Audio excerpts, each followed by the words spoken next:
తోటకూర లాభాలు తెలిస్తే రోజూ తినకుండా ఉండలేరు.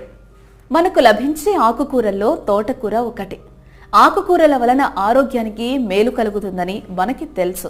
అయితే తోటకూర తినటం వలన కలిగే ఆరోగ్య ప్రయోజనాలు ఏంటి అనేది మనం ఇప్పుడు తెలుసుకుందాం. ప్రతిరోజు 200 గ్రాముల తోటకూర తింటే శరీరానికి మంచిదని ఆయుర్వేద వైద్యులు చెబుతున్నారు. ఎందుకంటే ఇందులో ఐరన్తో పాటు వివిధ రకాల పోషకాలు అధికంగా ఉంటాయి. రెగ్యులర్గా తోటకూర తింటే రక్తహీనత నుంచి ఉపశమనం లభిస్తోంది. బరువు తగ్గాలనుకునే వాళ్ళు రెగ్యులర్గా తోటకూర తినటం ఉత్తమం. ఇందులోని పీచు పదార్థం జీర్ణశక్తిని పెంచుతుంది.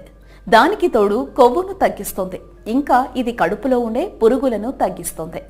తోటకూర తక్షణ శక్తినివ్వడంలో తోడ్పడుతుంది. అయితే